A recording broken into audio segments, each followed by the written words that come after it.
Hi friends, welcome to സാ kitchen. ഇന്നത്തെ നമ്മുടെ സ്പെഷ്യൽ ശംഖുലർത്തിയതാണ്. വീഡിയോ എല്ലാവരും ഒന്ന് മുഴുവനായിട്ട് കണ്ടേക്കണേ. വീഡിയോ ഇഷ്ടമായാലും എല്ലാവരും ഒന്ന് ലൈക്ക് ചെയ്തേക്കണേ. പിന്നെ എൻ്റെ ചാനൽ സബ്സ്ക്രൈബ് ചെയ്യാതെ കാണുന്നവരുണ്ടെങ്കിൽ ഒന്ന് സബ്സ്ക്രൈബ് ചെയ്തേക്കണേ. എന്നാൽ നമുക്കിനി വീഡിയോയിലേക്ക് പോകാം. ഇതിന് വേണ്ടിയിട്ട് ഞാനിവിടെ കുറച്ച് ശംഖ് എടുത്തിട്ടുണ്ട്. ഇത് നമുക്ക് കുറച്ച് വെള്ളത്തിലിട്ട് ഒന്ന് നല്ലോണം തിളപ്പിച്ചെടുക്കാം. ഇതിപ്പോൾ ഞാൻ പുഴുങ്ങിയെടുത്ത ശംഖാണ്. ഇതേപോലെ ഒരു സ്റ്റിക്ക് കൊണ്ടിട്ട് നമുക്കിതൊന്ന് കുത്തിയെടുക്കാം. ചെറുതായിട്ടൊന്ന് കുത്തിക്കൊടുത്താൽ മതി, അത് പെട്ടെന്ന് തന്നെ പുറത്തേക്ക് പോന്നോളും. ഇത് കണ്ടോ, ഈ ഭാഗം കണ്ടോ, പോർഷൻ വേസ്റ്റാണ്, ഇത് നമുക്ക് വേണ്ട. നമുക്ക് ഈ പോർഷൻ ഒന്ന് കളഞ്ഞെടുക്കാം. ഈ ഭാഗം കണ്ടോ, ഈ ഭാഗവും നമുക്ക് വേണ്ട, ഇതും നമുക്ക് കളഞ്ഞേക്കാം. ഇതേപോലെ നമുക്കെല്ലാം ക്ലീൻ ചെയ്തെടുക്കാം.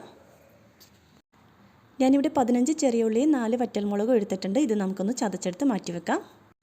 ഞാനൊരു ചട്ടി ചൂടാക്കിയിട്ട് അതിലേക്കൊരു 2 ടേബിൾ സ്പൂൺ വെളിച്ചെണ്ണ ഒഴിച്ചു കൊടുക്കുന്നുണ്ട്. എണ്ണ ചൂടായതിനു ശേഷം ഉള്ളിയും വറ്റൽമുളകും കൂടി ചതച്ചത് ഇതിലേക്ക് ഇട്ട് കൊടുത്ത് നല്ലോണം ഒന്ന് വഴറ്റിയെടുക്കാം. ഇനി ഇതിലേക്ക് 1 ടീസ്പൂൺ കുരുമുളക് പൊടി ഇട്ട് കൊടുക്കാം. ഇത് നമുക്കൊന്ന് ഇളക്കി കൊടുക്കാം. ഇതിന് ശേഷം നമ്മൾ നേരത്തെ കഴുകി ക്ലീൻ ചെയ്ത് വെച്ചേക്കുന്ന ശംഖ് ഇതിലേക്ക് ഇട്ട് കൊടുത്തിട്ട് 1/4 ടീസ്പൂൺ മഞ്ഞൾപ്പൊടിയും കൂടി ഇതിലേക്ക് ഇട്ട് കൊടുക്കാം.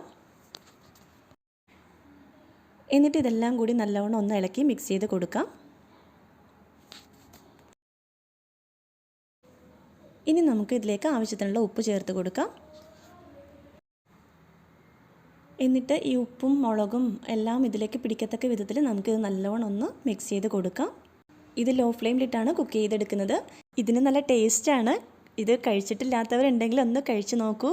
ചോറിൻ്റെ കൂടെയും ചപ്പാത്തിയുടെ കൂടെയൊക്കെ നമുക്ക് കഴിക്കാൻ പറ്റുന്ന ഒരു കറിയാണിത്. നമുക്കിത് അടച്ച് വെച്ചൊന്ന് വേവിക്കാൻ വെക്കാം. ഒരു 3 മിനിറ്റ് കഴിയുമ്പോഴത്തേക്കും മൂടി തുറന്ന് നമുക്കിതൊന്ന് ഇളക്കി കൊടുക്കാം.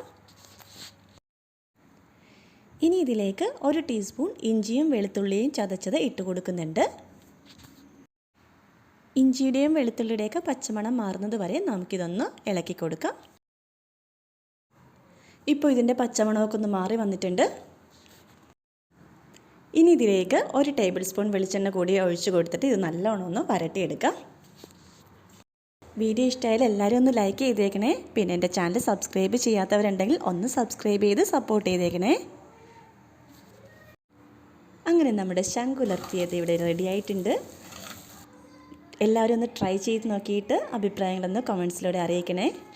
ഇനി അടുത്ത വീഡിയോ ആയിട്ട് വരാം. ബൈ.